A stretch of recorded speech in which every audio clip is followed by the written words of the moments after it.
Hello, my friend. Welcome to your sleep story. My name is Stephen Dalton. I'm an Irish storyteller, and it's my great privilege to be the voice that you listen to as you go to sleep tonight. Tonight's story is a very immersive experience where you will travel back to ancient Roman times and visit a town called Aquae Sulis, or as we call it today, Bath. And you might have guessed, this town was known for its healing waters and its famous baths. So in this story, you will walk into the town, you will witness ancient Roman life happen before your eyes, and then you will enter the baths, where you will have a deeply calming and healing experience. I really hope you like it. One small thing. I'd like to thank those of you who support my work on Patreon, and if you'd like to become a patron, you can do so by following the link below. Okay, let's do the relaxation session now, which will take a few minutes before tonight's sleep story. I'm going to count down from 10 to 1, and as I do, allow yourself to let go more and more. 10. Feel the support of the bed beneath you,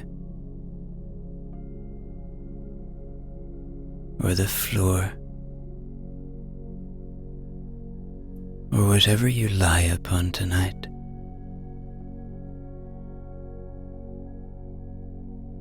And beneath all of that, feel the support of the earth, our home,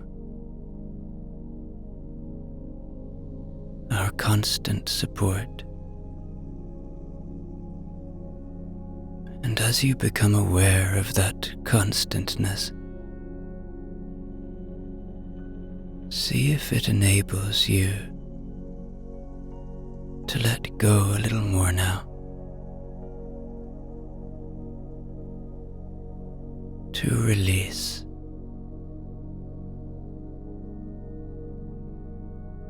Nine. You are safe. Allow my voice to be an anchor of safety tonight, to be a friend. Know that my voice will only ever take you to safe places. And as you become aware of that fact, surrender a little more now to this moment. This is an opportunity for real rest in a safe space.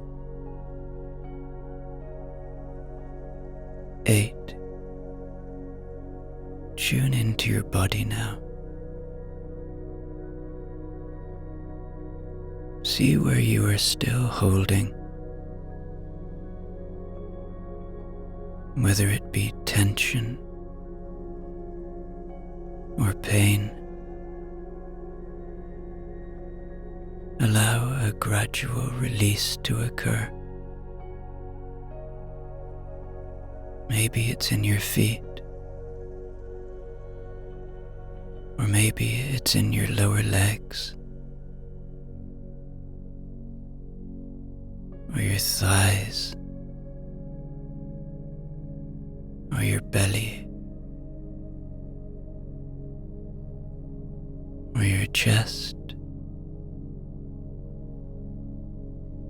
or your hands, or your arms, or your shoulders and neck. Or maybe you're like me and you hold tension in your face. Just release now. wherever it may be. 7. The day is done.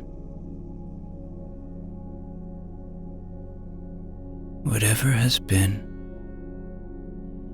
has been. Whatever will be, will be. So just allow yourself now to know that thoughts are a part of you, a part of being human. They will arrive and they can go just as easily. So whatever thoughts you might be having about the past or the future, accept them for what they are. Thoughts. Don't fight them. See them arrive and let them go. Watch them float away like leaves on a moonlit river, or clouds passing in a starlit sky. 6. This is your moment. This is your time. You have nowhere to go now, nowhere to be, no obligations. So, enjoy that fact. Enjoy and luxuriate in that fact, and allow it to enable you to sink further and further towards deep, rejuvenating rest.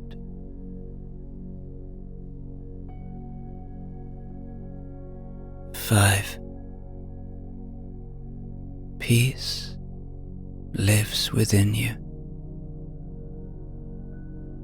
It is always there. It is your constant friend, just waiting to be found.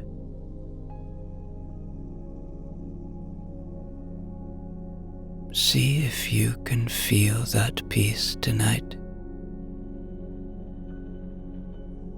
See if you can see it.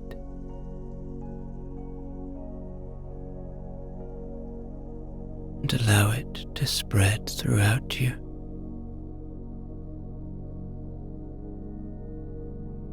4. Perhaps allow a little gratitude now. Gratitude for this moment. Gratitude for the simple things. The shelter you have tonight. The ability to rest. 3. Begin to engage with your imagination now.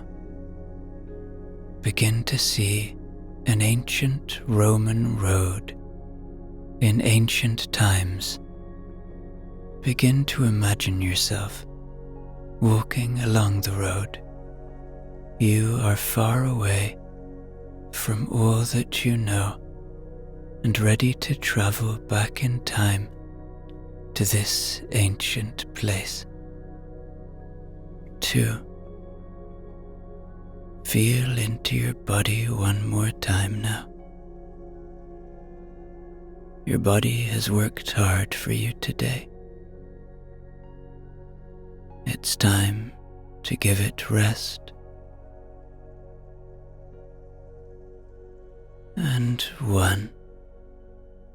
Completely letting go now as I tell you tonight's sleep story. The road beneath your feet is firm and dry, its surface a mix of packed earth and small, smooth stones. Each step you take brings the faint sound of your sandals meeting the ground, steady and reassuring in the quiet of the morning. Around you, the countryside stretches wide, dotted with gentle hills and patches of woodland that seem to glow faintly in the soft light of the rising sun. A light mist clings to the field, the kind that will burn away as the day grows warmer.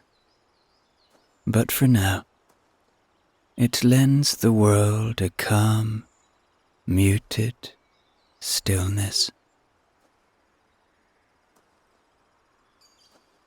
Ahead, the road begins to slope downward, curving slightly as it follows the contours of the land.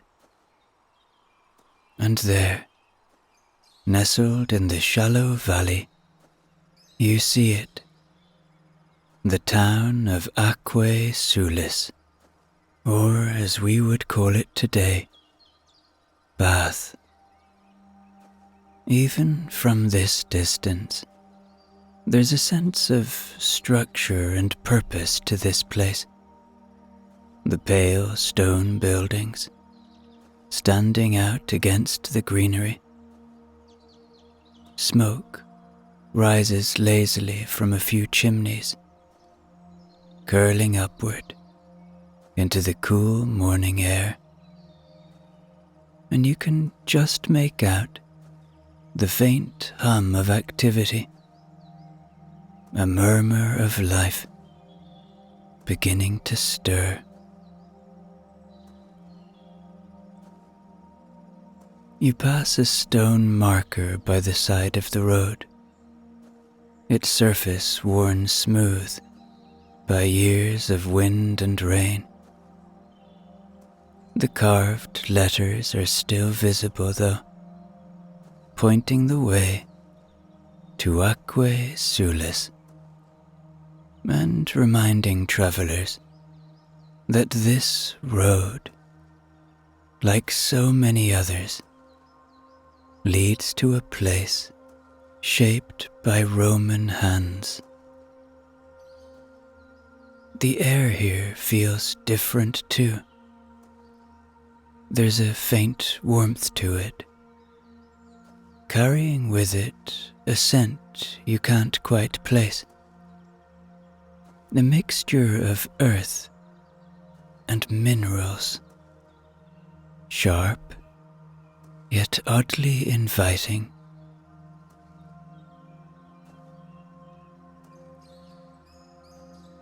As you descend further into the valley, the details of the town become clearer.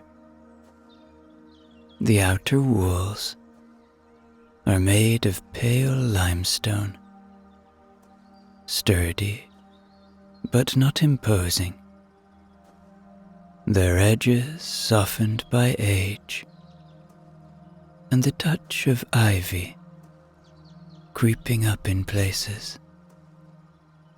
Beyond the walls, the rooftops form neat rows, their tiles gleaming faintly in the sunlight. The road widens as it approaches the town gates, and you can see a small group of people gathered there. A merchant with a cart piled high with goods, a farmer leading a mule laden with sacks, and a couple of travelers much like yourself, their cloaks pulled tight against the morning chill.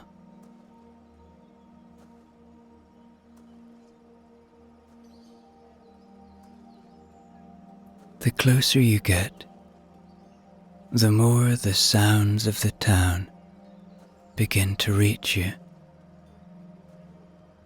There's the distant clatter of hooves on stone, the low murmur of voices,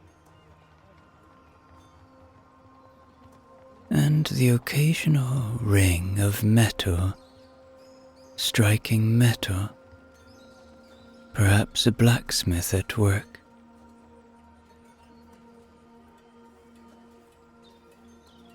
The air grows warmer still, and the mineral scent is stronger now, mingling with the more familiar smells of baking bread and fresh hay.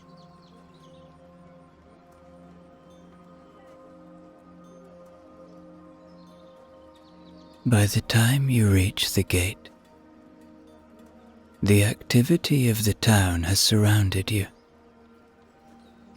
2 guards stand at the entrance, their helmets catching the light as they exchange a few quiet words. They glance at you as you pass, but make no move to stop you. Inside, the main street stretches out before you, paved with smooth stone slabs that gleam faintly from years of wear. Shops and houses line the road, their facades orderly and well maintained. A woman walks by, balancing a basket of herbs on her hip, her tunic simple but neatly tied. She glances your way and offers a brief smile before continuing on her way.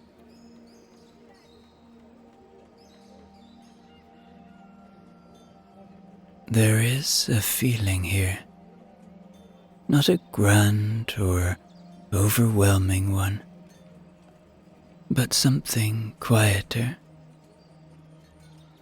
A sense that this place is both ancient and alive,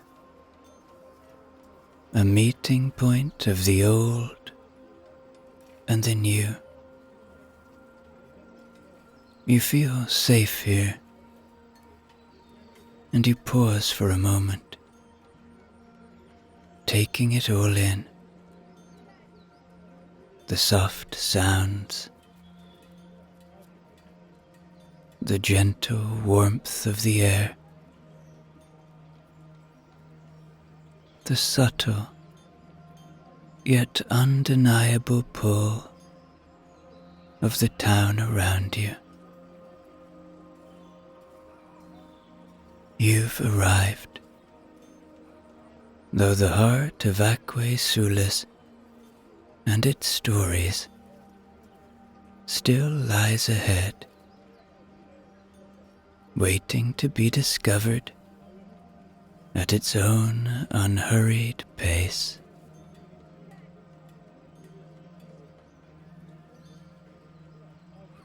To your left, you notice a shop with an open front. Rows of amphorae, large ceramic vessels with elegant curved handles, are neatly displayed, their surfaces painted with intricate designs. A man, likely the potter, sits just outside, shaping wet clay on a wheel. He pauses to wipe his hands and glances up at you with a friendly nod before returning to his work. Ahead of you, the road forks. A smaller path leads toward what appears to be a market square, where you can see traders setting up their stalls. The larger road continues straight, sloping gently downward toward the heart of the town. You follow this main road, letting the flow of life guide you. A boy runs past, carrying a bundle of firewood, his bare feet slapping against the stones. He laughs as he disappears into a side street, his voice echoing faintly.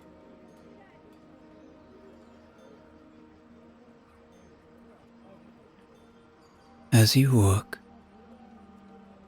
you notice the walls of the buildings around you. Many are constructed from the same pale limestone as the town's outer walls,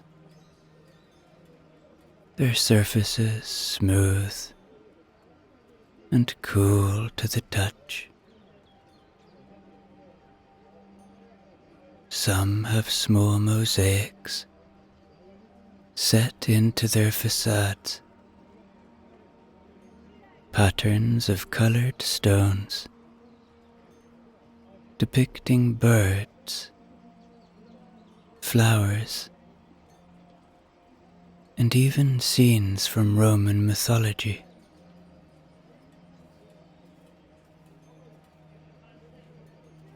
One mosaic, just outside a doorway, catches your eye.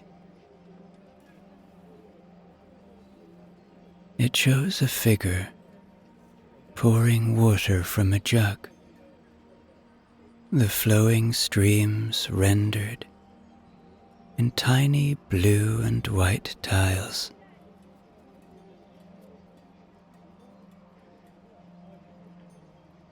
The warmth in the air is more noticeable now,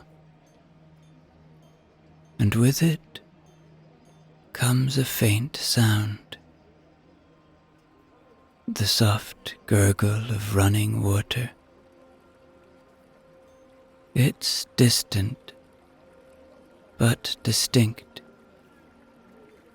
a reminder of why this place exists.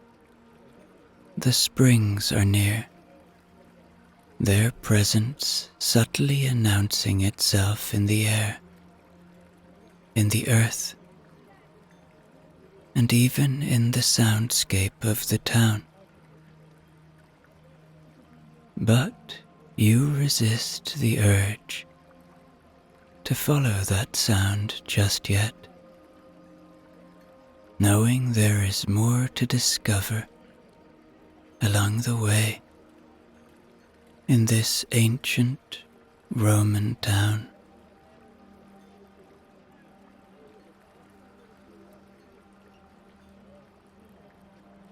Up ahead, a man stands by the roadside, adjusting a yoke across his shoulders. Two heavy buckets hang from it, their contents sloshing faintly as he shifts his weight. His tunic is plain but clean, and his face is weathered by years of working outside. As you draw closer, he notices you and offers a nod, his expression warm but curious.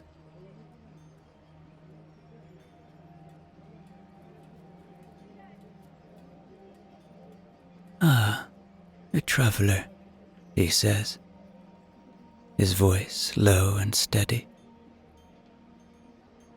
"You've come to Aquae Sulis, then. A good choice, if I may say so. Are you here for the waters, or just passing through?" His manner is calm and open, as though he has all the time in the world to talk. He gestures to the buckets at his sides. "The water from the springs. It has its uses, you know, not just for bathing. The healers say it works wonders, even if you drink it, though you'll want it diluted. Powerful stuff, straight from the earth like that." He pauses, studying you for a moment, then adds, "I've lived here my whole life, right here in this valley. Never seen the need to leave. Everything you could want is here. The baths, the market, the people.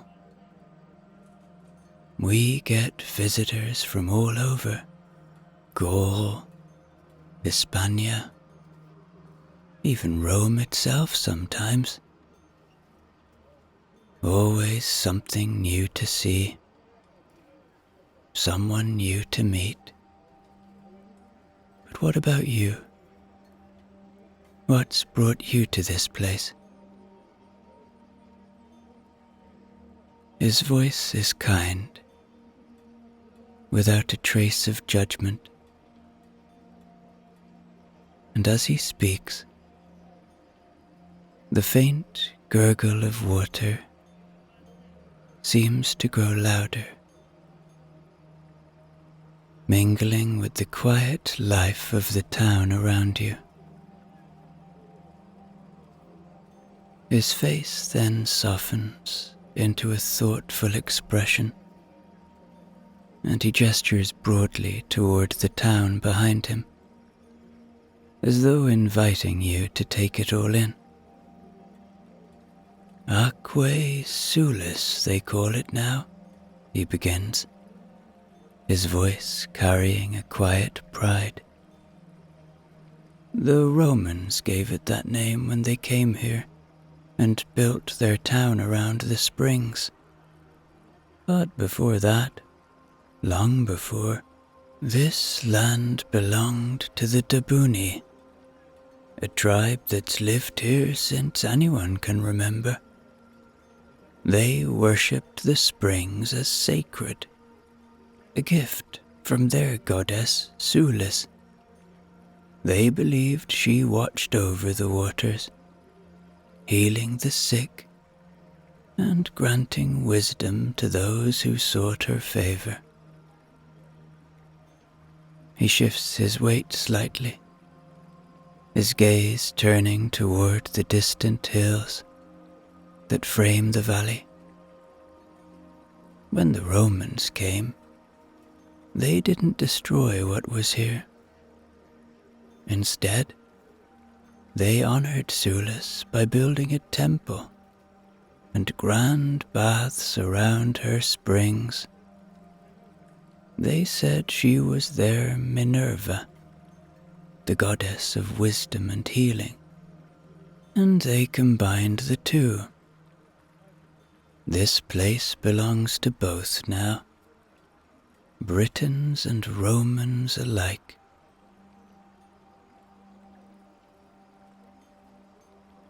He pauses to adjust the strap of the yoke again, the bucket swaying gently. "The water you'll find here isn't like water anywhere else. It's warm, for one thing. Comes up from deep underground, full of minerals that are supposed to mend the body and ease the spirit. Even the Romans, who think they've seen everything, were amazed when they found it. They built this town just for it, a place for rest and recovery at the edge of the empire.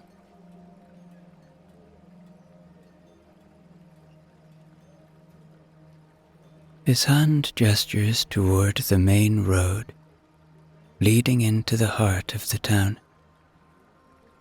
You'll see the baths eventually. There's something to behold, even if you've no need of healing. Marble columns, mosaics, statues. It's as much a temple as it is a bathhouse. And the spring itself, it's beautiful. I love to get there when I can. He glances at you then, his weathered face breaking into a small smile. This place has always been a meeting point. Romans and Britons, farmers and traders, the sick and the curious. Everyone comes here for something, and everyone leaves a little changed, even if they don't realize it at first. He tilts his head slightly, studying your expression. But you'll see all that in time. For now, enjoy the quiet moments, the streets, the market, the people. You'll hear the story of this place in all of it, not just from the springs, but from the life that's grown up around them. With that, he nods toward the road ahead. If you're heading further into town, keep going straight. You'll come to the Forum soon enough. Just follow the sound of the water. You can't miss it. He adjusts the yoke one last time, nods a polite farewell, and begins walking toward a side street, leaving you with his words and the growing sense that this place is steeped in something far older than stone and mortar. You continue walking along the main road, which gently slopes downward toward the center of Aquae Sulis. The limestone buildings around you begin to grow taller, their walls smoother and more finely carved, signaling that you are approaching the heart of the town. The sound of running water grows a little louder, joined by the hum of voices and the occasional call of a trader advertising their wares.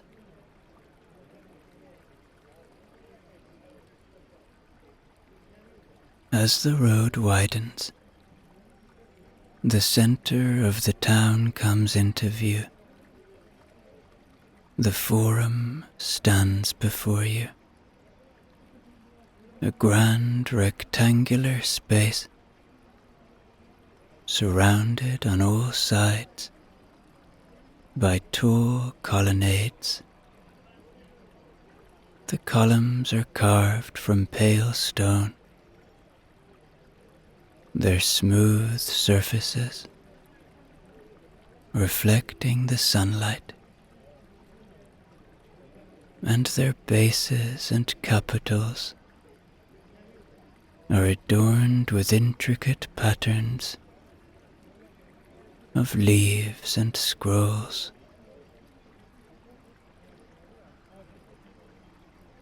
This is the beating heart of the town, a place where the people of Aquae Sulis gather not only to trade, but to share news, settle disputes, and to be social. The floor of the forum is paved with large, flat stones, their surfaces worn smooth by countless footsteps. Around the edges, you see a variety of shops and stalls built into the colonnades, their shaded interiors busy with activity. A baker pulls fresh loaves of bread from a brick oven, the golden crusts crackling as they cool on a wooden tray. The scent is rich and inviting, mingling with the sharper smells of spices and dried fish sold further down the row.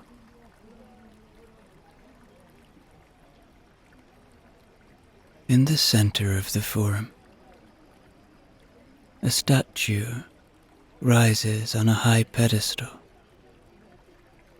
It depicts a Roman figure, likely a local magistrate or a general, clad in a toga, with one arm outstretched, as if addressing the crowd. The inscription at the base is in Latin, declaring his contributions to the town, perhaps a donation toward the baths or the aqueducts that bring fresh water to the fountains you now hear gurgling softly nearby. You pause near one of these fountains, its basin carved with images of dolphins and tridents, a nod to Neptune.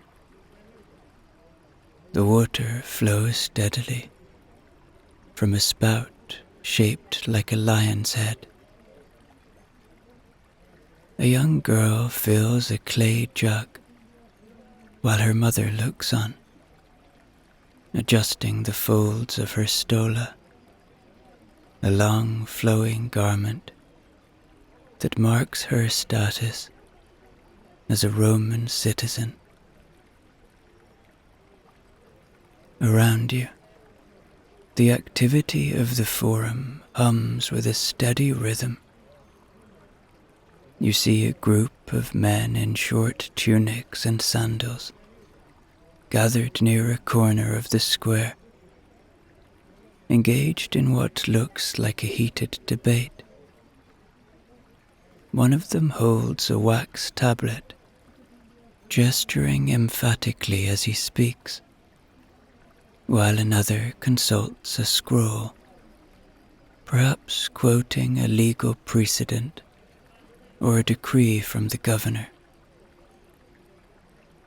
Nearby, a scribe sits at a low table, under the shade of the colonnade, his hand moving swiftly across a sheet of papyrus.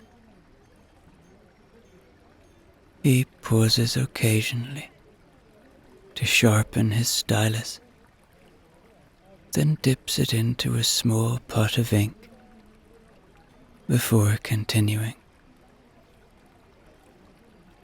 A merchant leans over the table, dictating what appears to be an inventory of goods: olive oil, wine, and perhaps amphorae of salted fish brought in from the coast.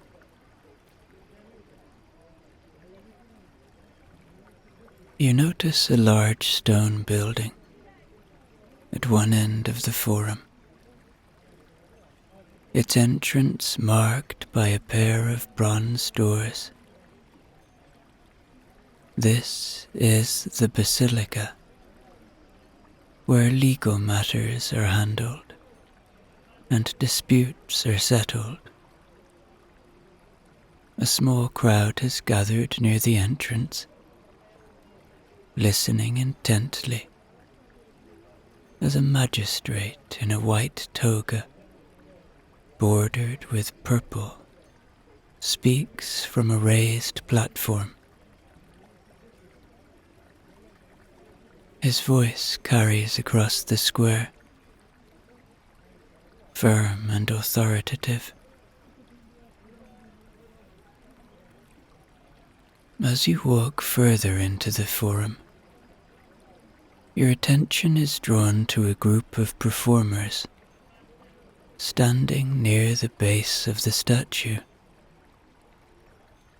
One plays a flute, while another juggles a set of brightly coloured balls.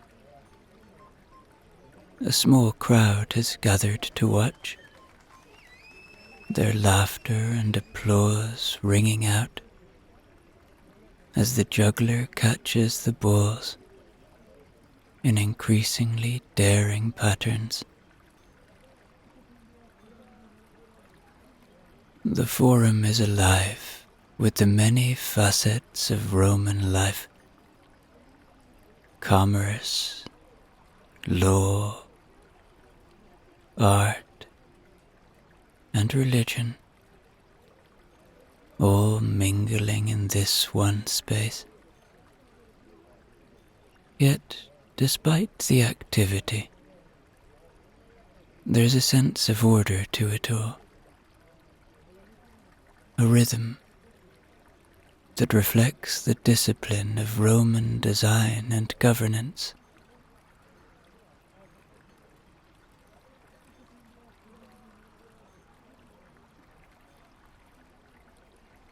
Then you step away from the forum, following a smaller road that slopes gently downward. The air here feels warmer, almost humid, and the soft gurgle of water grows stronger.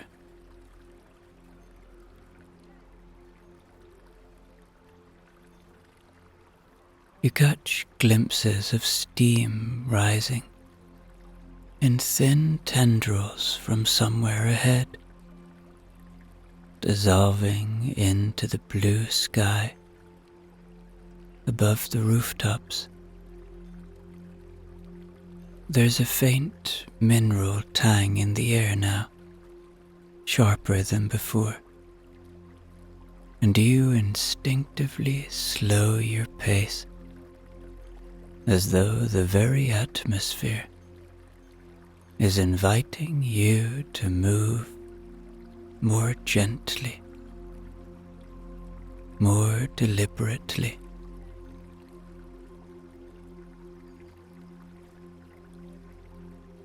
The road leads to an arched entrance made of smooth limestone, its surface carved with Latin inscriptions, dedicating this place to Minerva and Sulis, The letters are sharp and precise, their edges catching the light. Two grand doors stand open, and the gentle sound of voices and water spills softly out into the street. You pause at the threshold, hesitating, and it's at that moment you notice a figure standing nearby. She is a woman of perhaps 40 years, her features serene, framed by dark hair pulled back in neat braids. Her stola falls in graceful folds to her feet, its pale fabric belted loosely at the waist with a cord of deep red. Around her neck hangs a small pendant, a delicate figure of Minerva, carved in smooth ivory. She is carrying a small bronze jug in one hand, her fingers relaxed around the handle.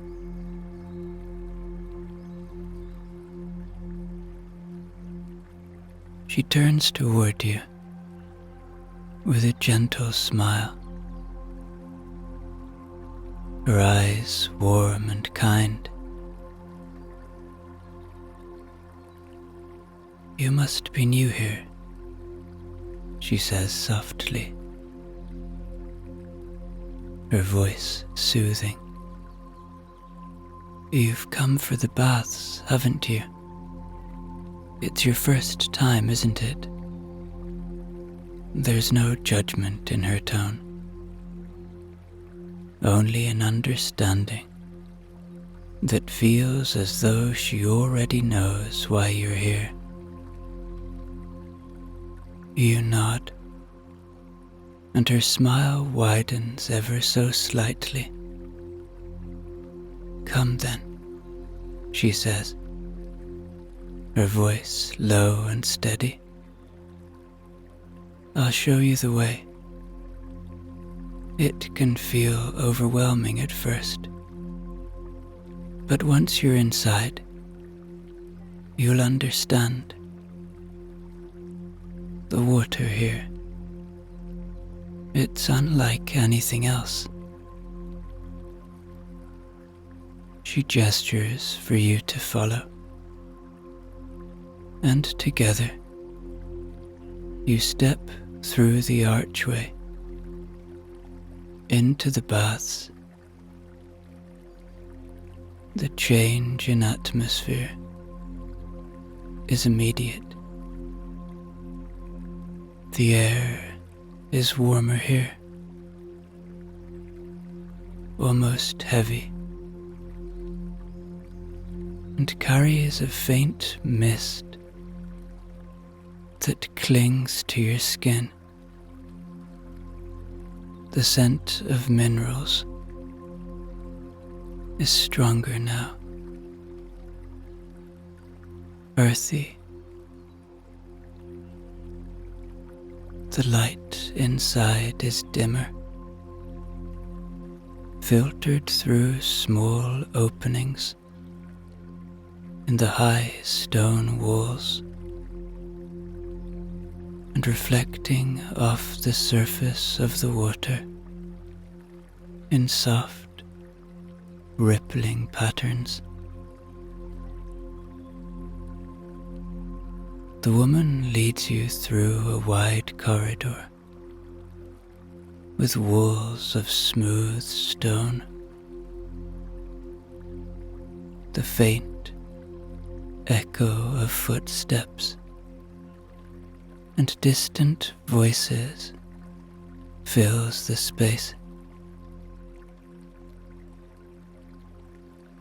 This is where people come to leave their burdens behind, she says as you walk.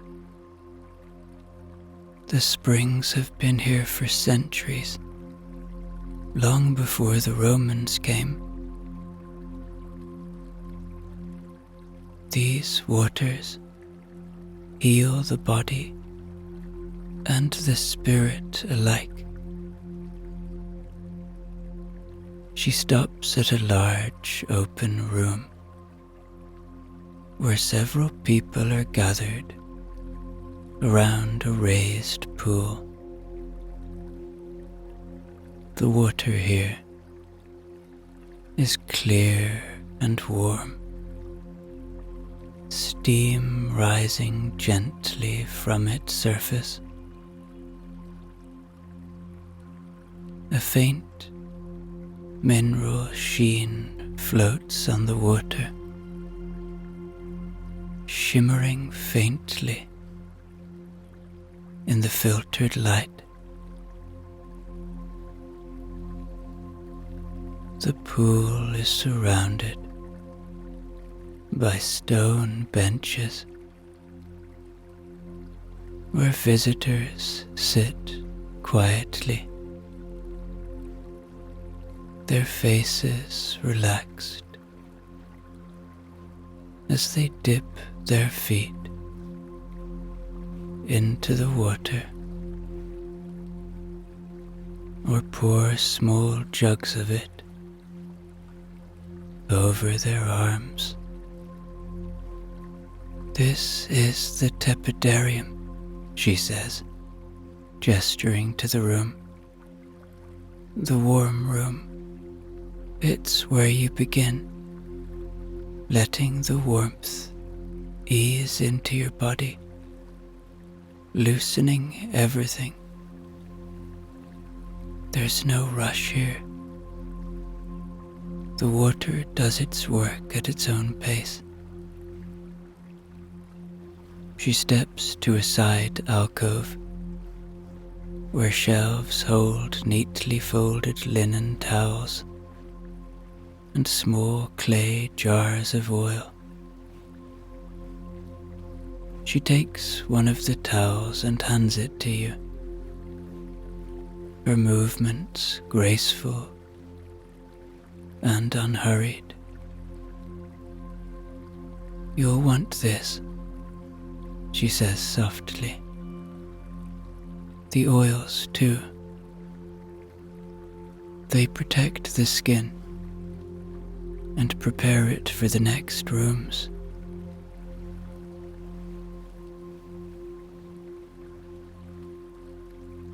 As she guides you onward, the sound of the water continues,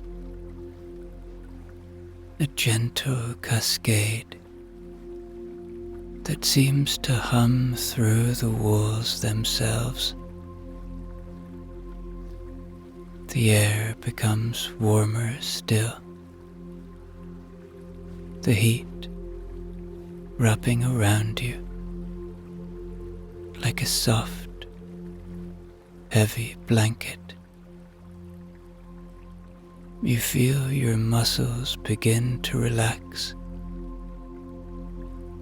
your steps slowing as you follow her deeper into the baths toward whatever lies ahead.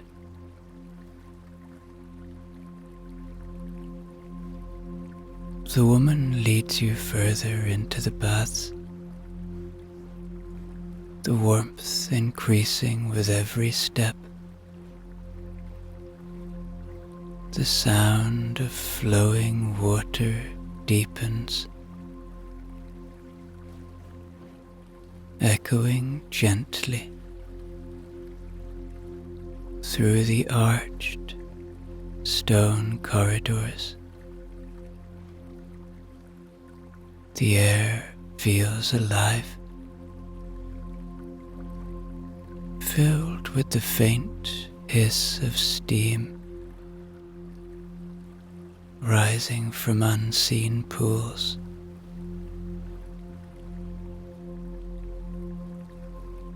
The faint mineral tang in the air grows richer, grounding you with its earthy presence.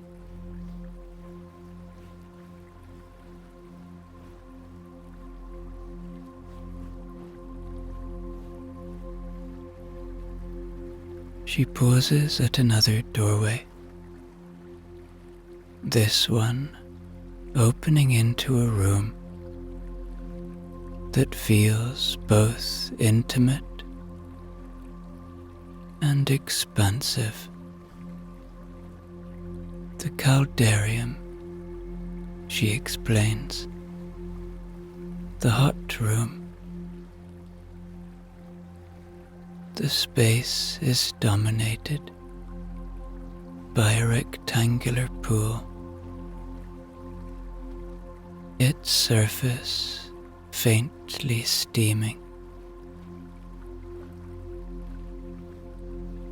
The light here is dim, softened by the mist,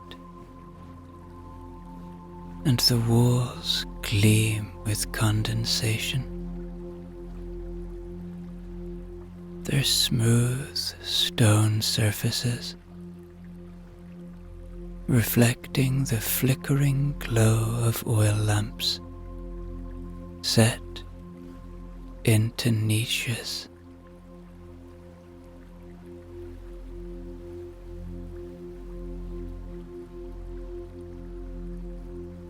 This is where the true work begins, she says softly,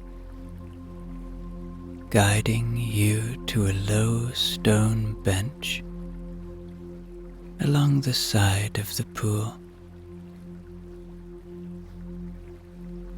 Sit here for a moment. Let the heat embrace you. Her voice is low and steady, and it feels as though the very air has thickened, slowing time. You sit, the stone warm beneath you, and the heat settles over your body like a soothing wave.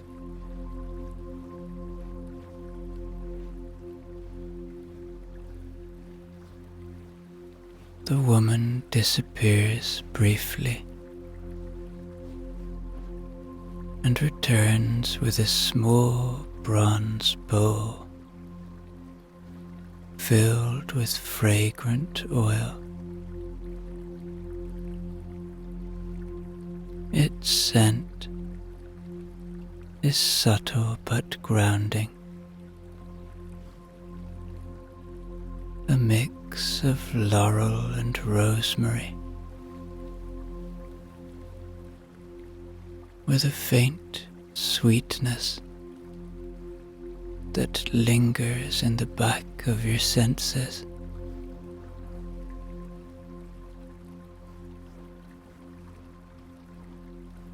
This will prepare your skin, she says, dipping her fingers into the oil. It cleanses and protects. The Romans believe in looking after the body as well as the spirit.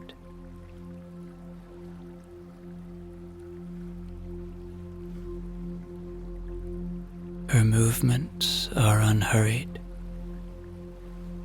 as she begins to gently apply the oil to your arms, her hands warm and sure. The sensation is both soothing and grounding. The glide of her fingers, releasing tension you didn't even realize you were holding. She works with care, spreading the oil in slow, circular motions, pausing occasionally to add more from the bowl.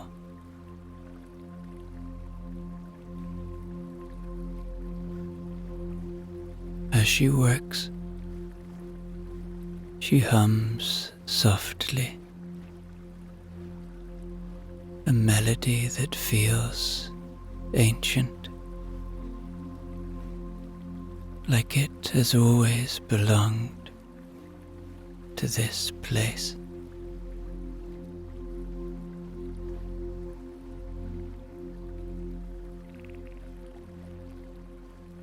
After your arms, she moves to your shoulders, her touch firm but gentle. The oils carry the warmth of the springs into your skin, she explains quietly. They soften the muscles and prepare them for the next step. The body holds on to so much, but here we let it go.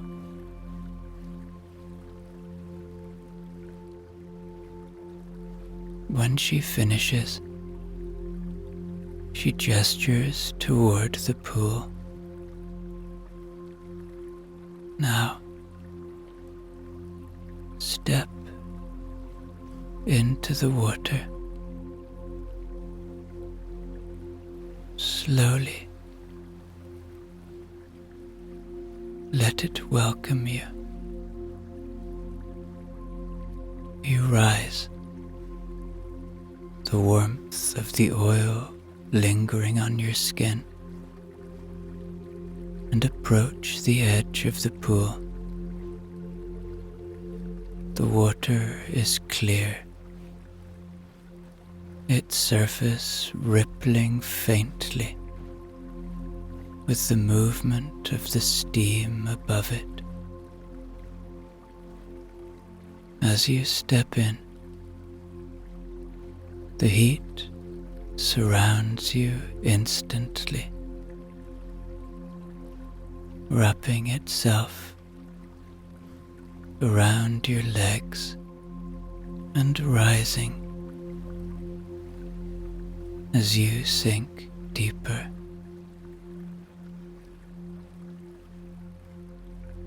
The sensation is unlike anything you felt before. Weightless, yet grounding. The warmth spreading through your body in waves. You settle into the pool, the water rising to your shoulders, and close your eyes.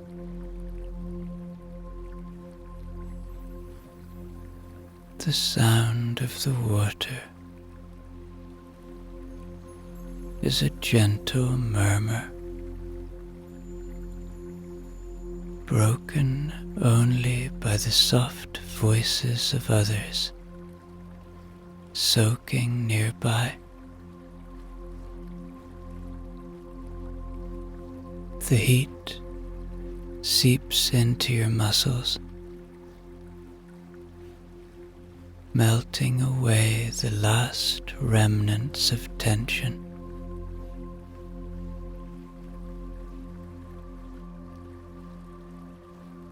After a time,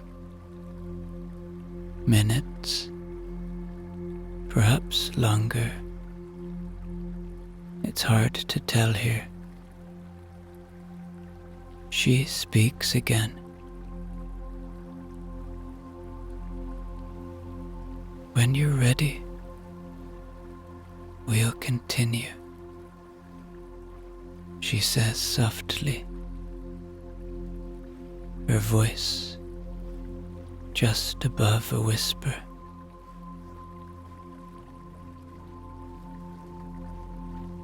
There is still more to be done.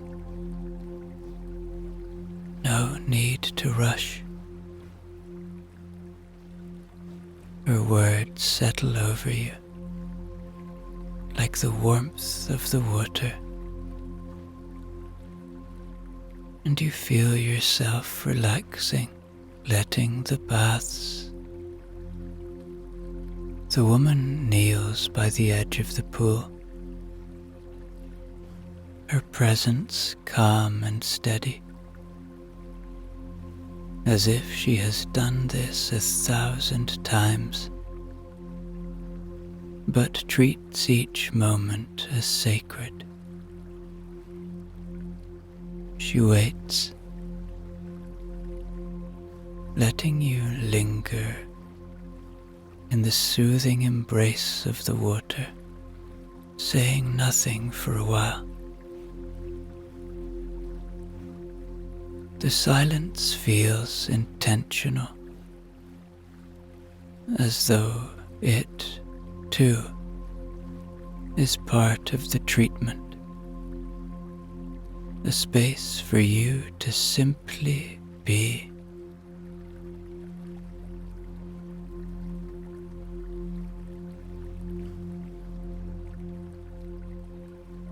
Low, soft. Take a moment, breathing deeply and slowly. Each exhale, releasing a little more of the tension you hadn't even realized you were carrying. Again, she murmurs, breathe in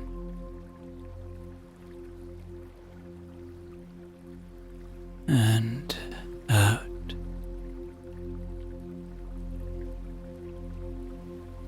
Let your shoulders fall. Let the warmth of the water seep deeper into your body.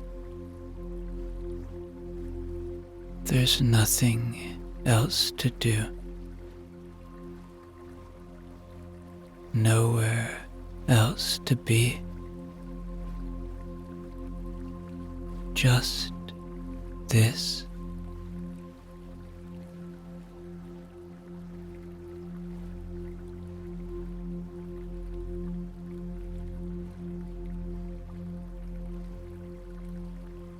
You notice the way the heat of the water feels against your skin, the subtle weightlessness that makes it easier to release every muscle, every thought. Your arms float gently by your sides, and your legs feel light, almost as though the water has absorbed their weight entirely.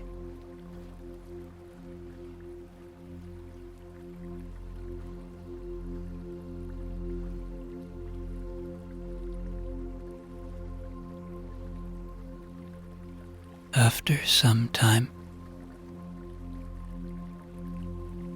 she speaks again, even softer now, almost as if she's speaking directly to the tension that remains.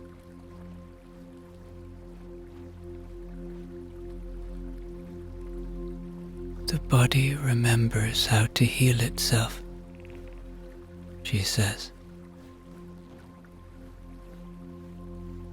We only need to give it the space to do so. Let the water remind you of that. Let it soften you.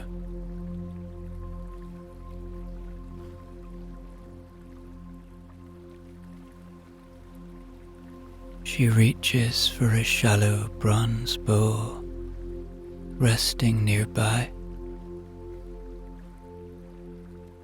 Inside, there's a fine, pale powder, ground pumice stone, you realize, mixed with a faintly fragrant oil. She kneels closer, dipping her hand into the mixture, and then gently takes one of your hands in hers. May I? She asks, though her tone makes it clear you're welcome to refuse. You nod, and she begins to work.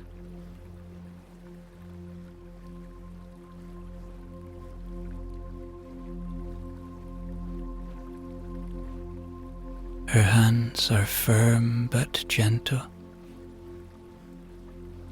as she rubs the mixture into your skin, starting with your palm.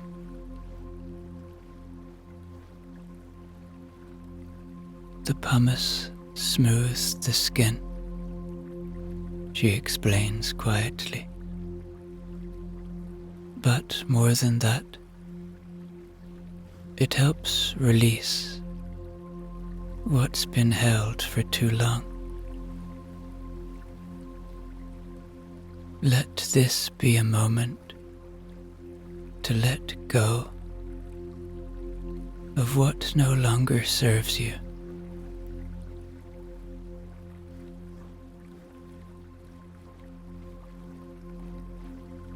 She moves to your fingers, one by one, her touch precise yet soothing. As she works, she continues to speak, her tone more lulling than instructional now.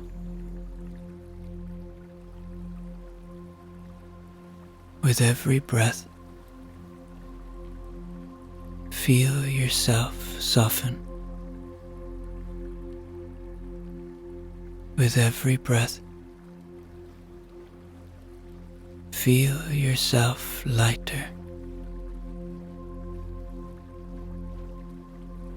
There is nothing to carry here. The water takes it all.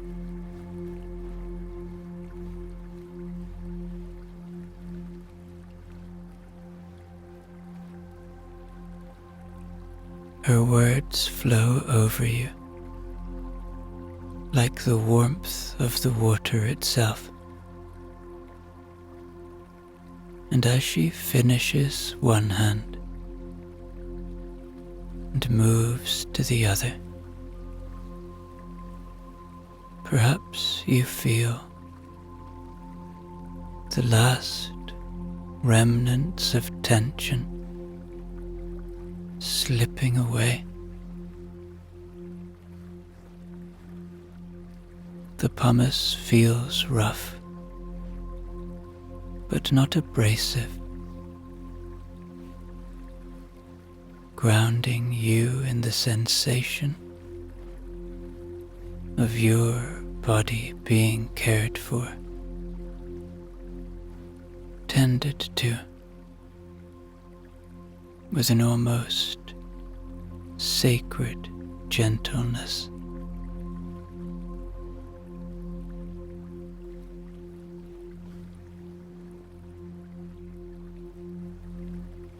Breathe in, she murmurs again, her hands moving in slow, circular motions. And breathe out. Feel the water, the warmth, the rhythm of your breath.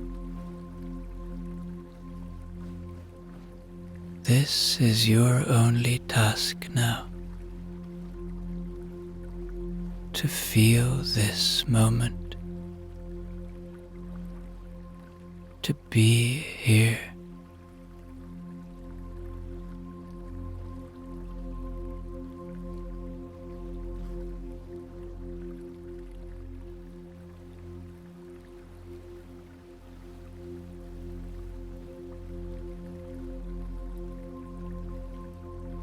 The woman then finishes with your hands, rinsing them carefully in the warm water before setting the bowl aside. She rises smoothly, her movements unhurried, and offers you a small, warm smile.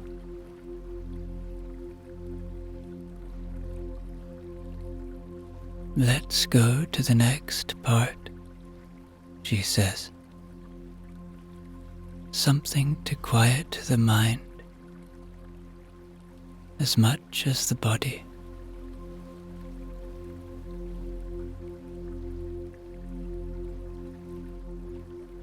She gestures for you to follow her, and you step slowly out of the pool. The air cooler on your skin, but still heavy, with the scent of minerals and steam.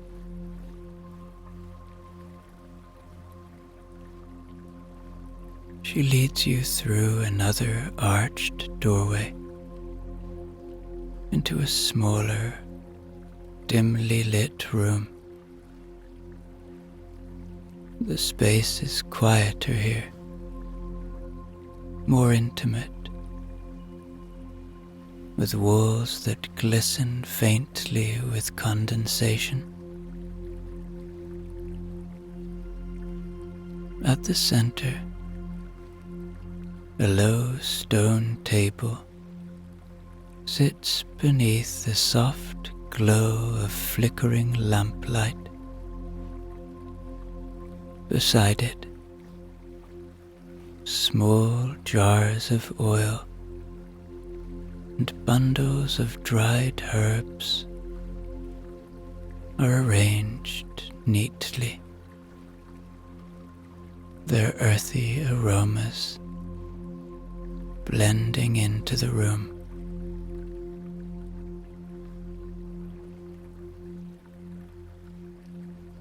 This, she says, motioning toward the table, is where the Romans find peace, not only in their muscles, but in their thoughts. To lie here is to leave the worries of the world behind.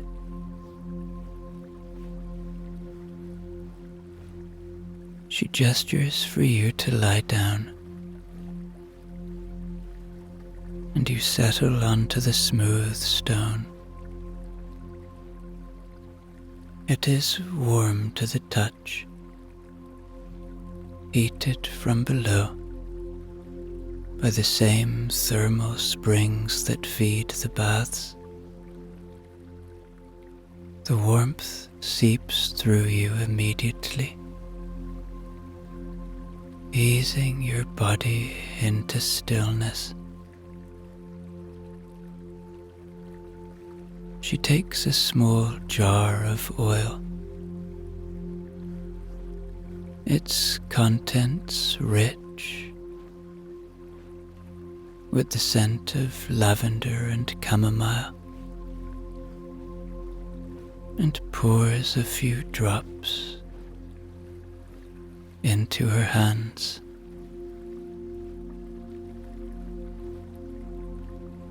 Breathe, she murmurs again. In and out. Let the warmth carry you.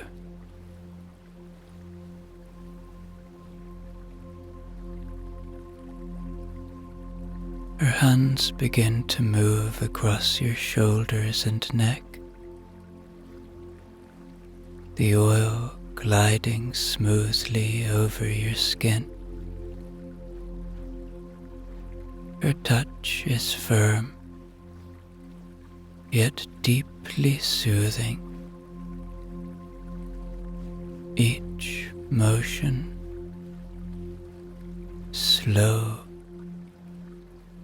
and deliberate.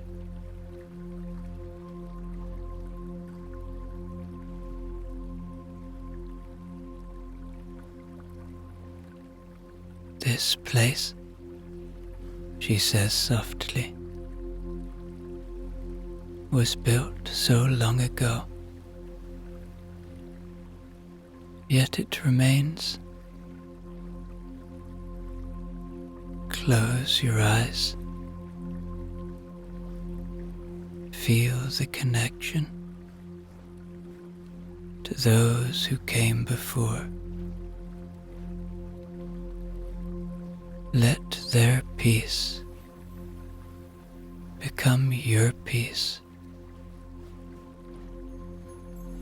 Let this ancient place soothe you.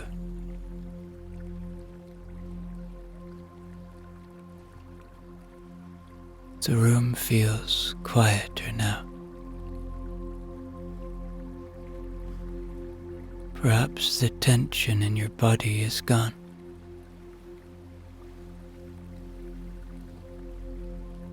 Your mind softening.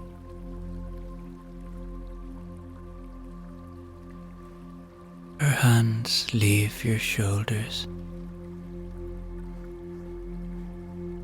and she steps back, allowing you to simply lie there. The warmth of the stone supporting you.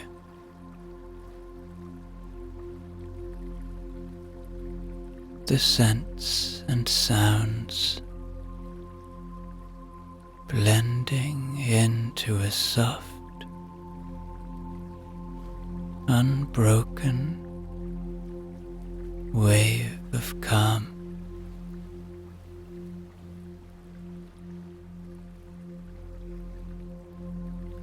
Perhaps you feel yourself in a deep stillness, as though the boundaries of your body and the world around you have dissolved.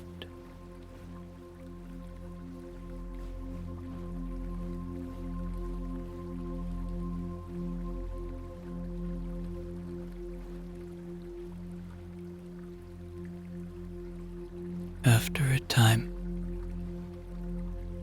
You hear her voice again, quiet and steady. When you're ready, you may rise. There is no rush.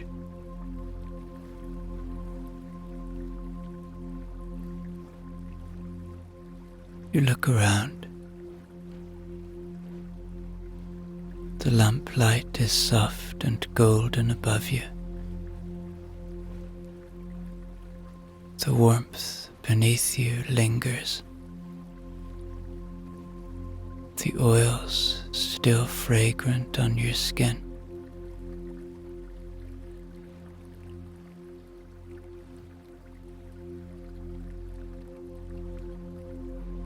She smiles as you sit up. Her presence steady and grounding. Take a moment, she says. Feel the peace you've found here. Carry it with you, as those before you did.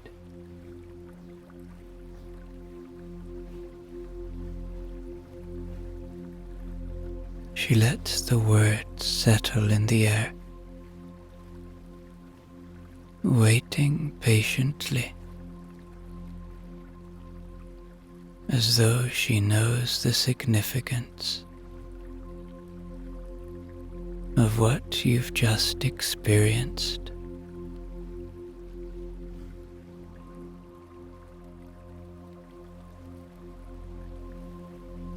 The baths still wait beyond. The sound of the water, the healing water, faintly calling, as though there is still more to uncover. The woman stays by your side. The calm presence in this timeless place.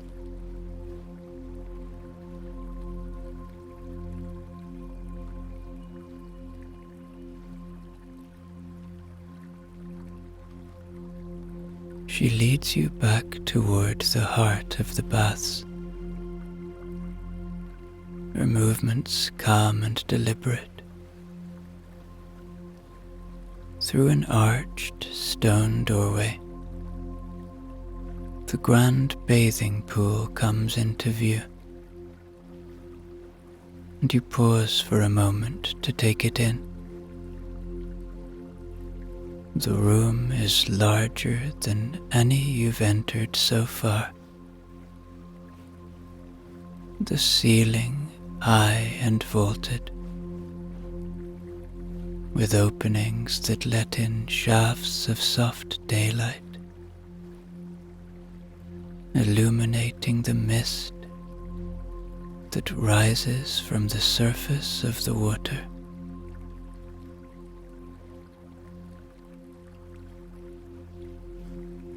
This is the main bath,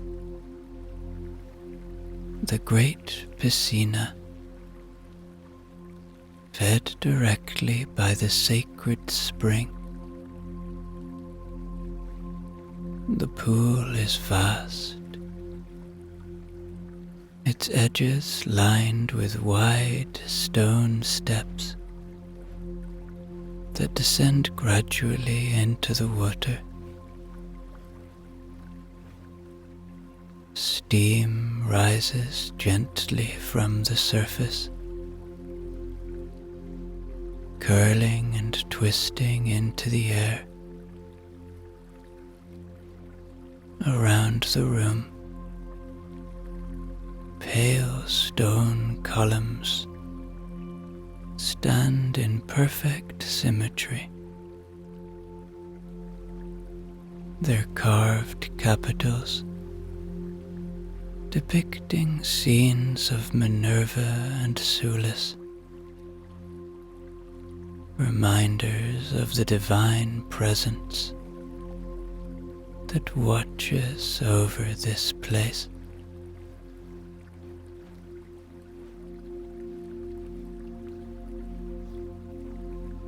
The woman gestures toward the steps. "Take your time," she says softly. "The water is warm, just enough to cradle you. Let it welcome you,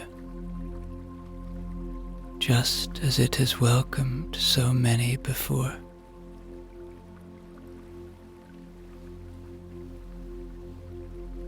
You descend slowly. The smooth stone cool beneath your feet at first, but as your toes touch the water, you feel a gentle heat rising. It is not too hot, just warm enough to envelop you, inviting you further in.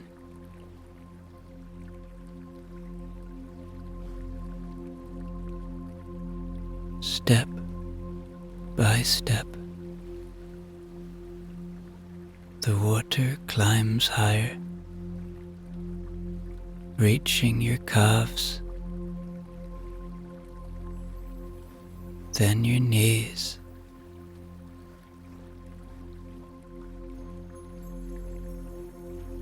until you are waist deep.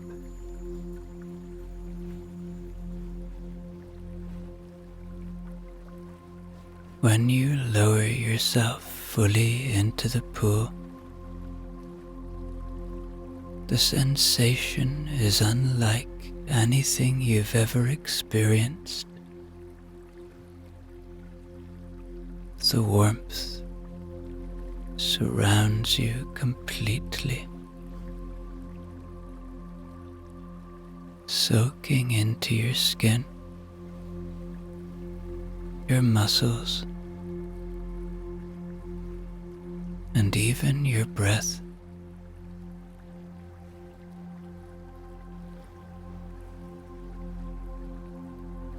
It feels as though the water has weight, holding you in a way that is both grounding and freeing. The mineral-rich scent lingers in the air, faint but ever present.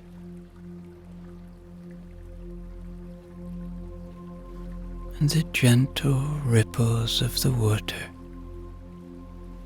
create a soothing rhythm against your body.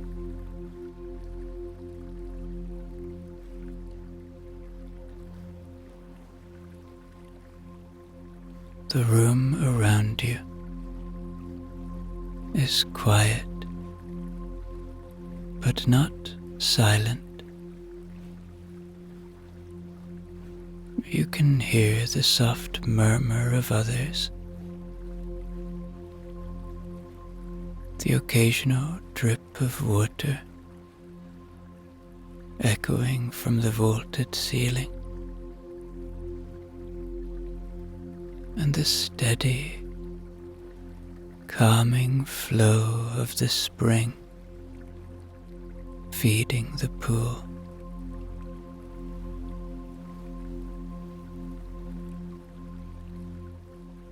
You close your eyes for a moment,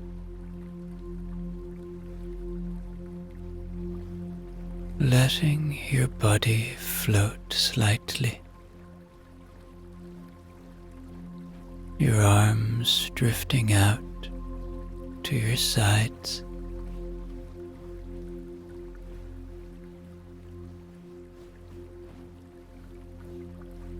The warmth of the water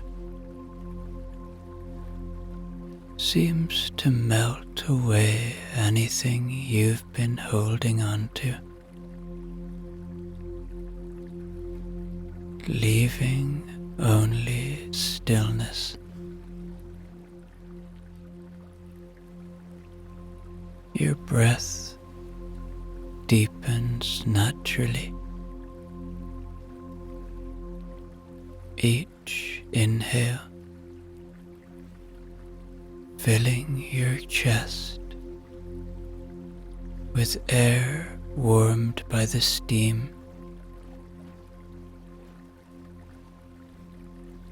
Each exhale releasing tension you didn't even realize you were carrying.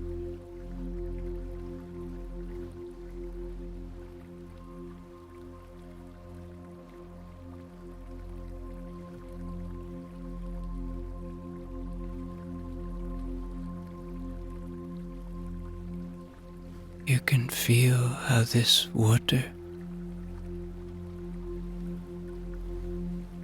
is more than a physical presence.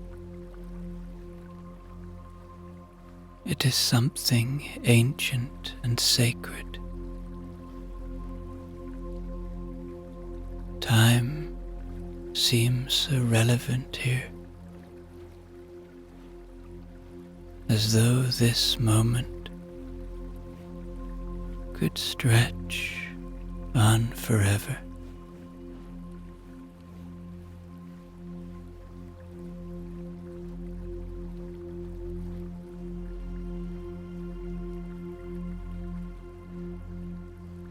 The woman waits at the edge of the pool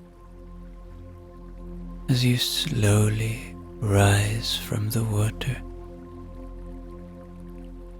Droplets cascading from your skin, the heat lingering in your muscles and bones.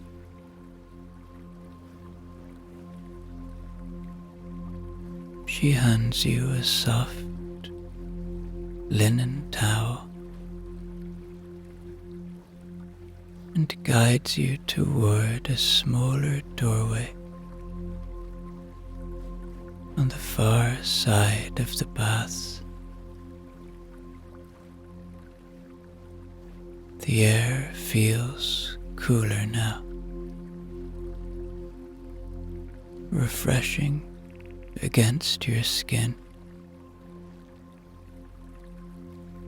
And as you step through the archway, you enter a quieter,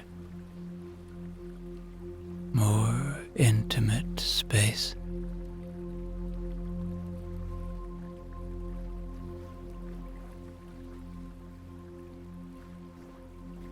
This room is a communal area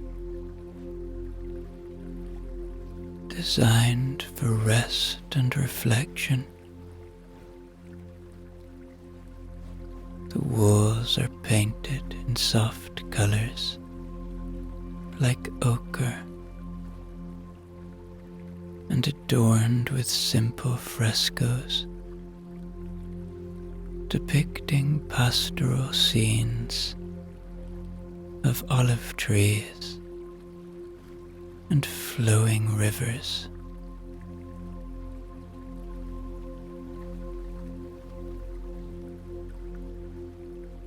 The floor is paved with smooth mosaic tiles, and the air carries the gentle scent of herbs, lavender, mint, and chamomile.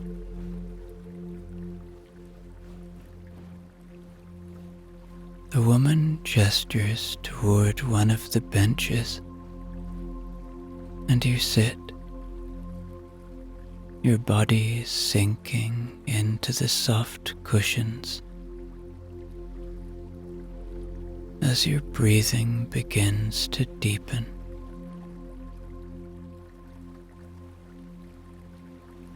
She sits beside you,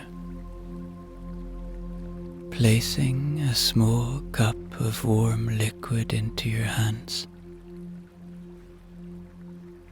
This is a special drink, infused with mint and fennel. It calms the stomach, it clears the mind.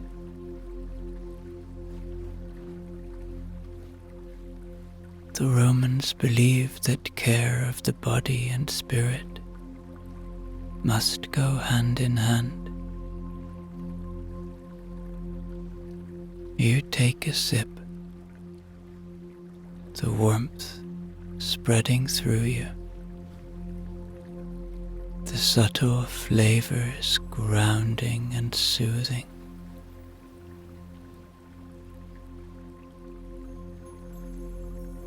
And as you drink, your body feels heavier in the best way. You feel so relaxed here, in this ancient place.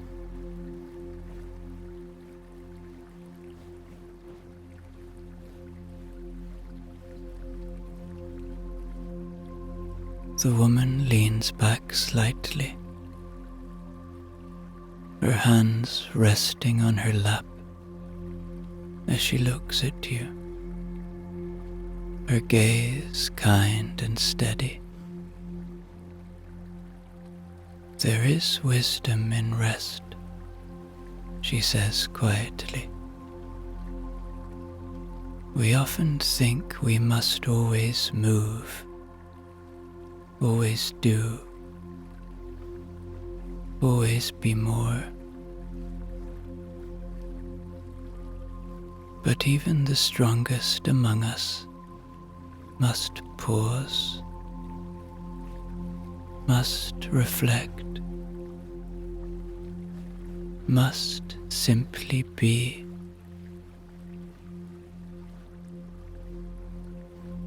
It's in these moments when the water holds us, or when we sit with a warm cup, that we find clarity.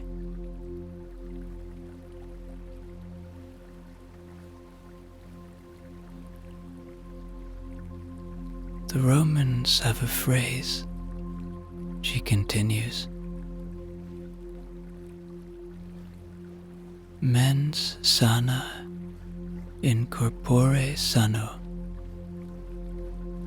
A healthy mind in a healthy body.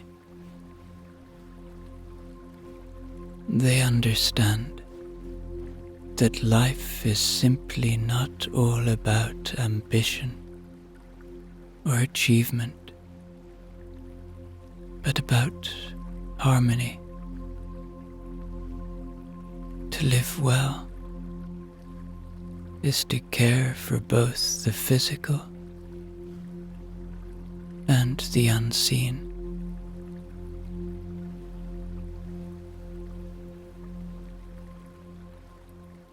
She pauses, allowing her words to settle in the air, then smiles gently.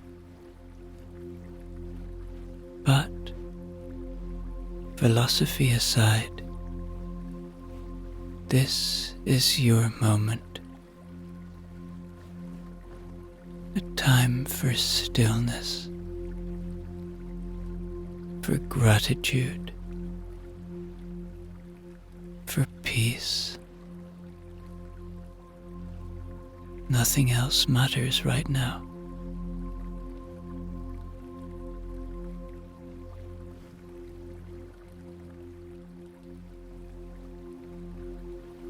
You finish your drink, its warmth settling within you, and the woman rises, her movements as calm and fluid as they've been since you first met her. "Come," she says softly. "There's one more place I'd like to show you."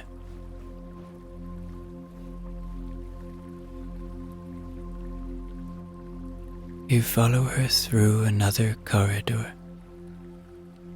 the air growing cooler and quieter as you walk. You can still hear the water though, and it's a comforting sound. She leads you to a small private chamber, its walls painted with soft, restful tones. A low couch stands against one wall, piled with soft cushions and draped with a light blanket.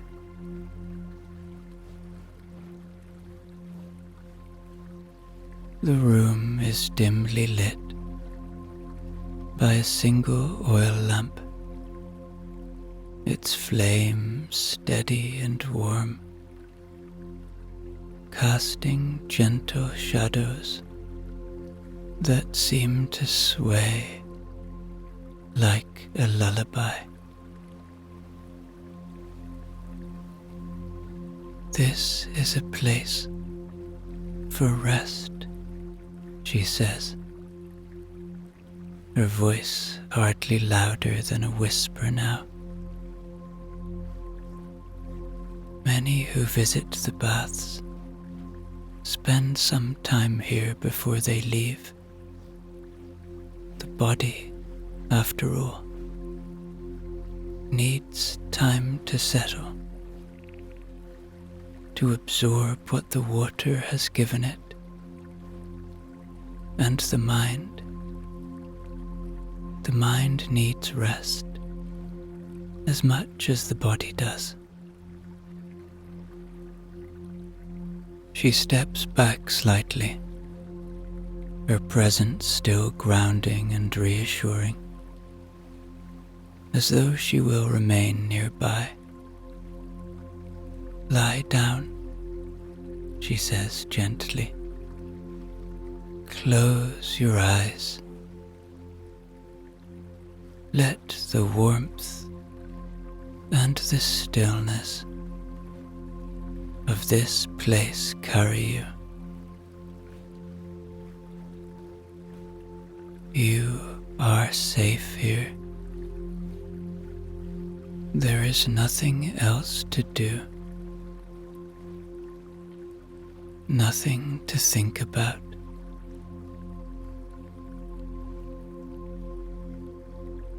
You lower yourself onto the couch,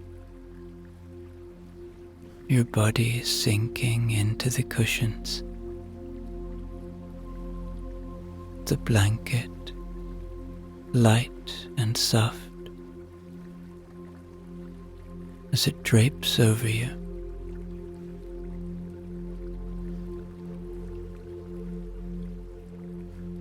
The warmth from the baths still lingers in your muscles,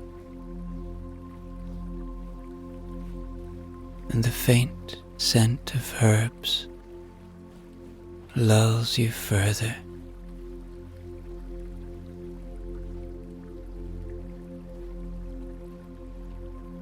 The world outside this room fades completely.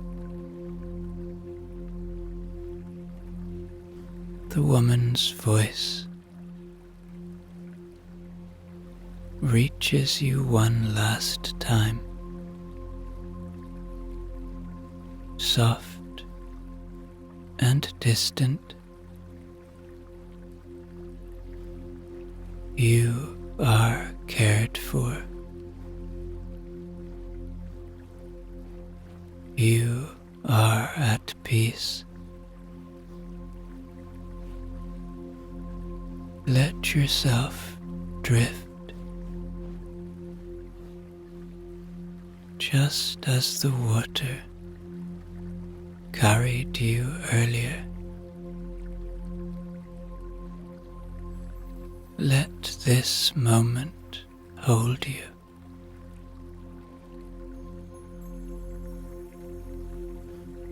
Her words fade, and the quiet of the room envelops you. The last thing you feel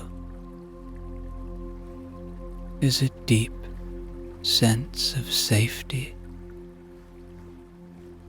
of stillness, of being completely at ease. The room, the baths, the world itself seem to dissolve as sleep takes you, warm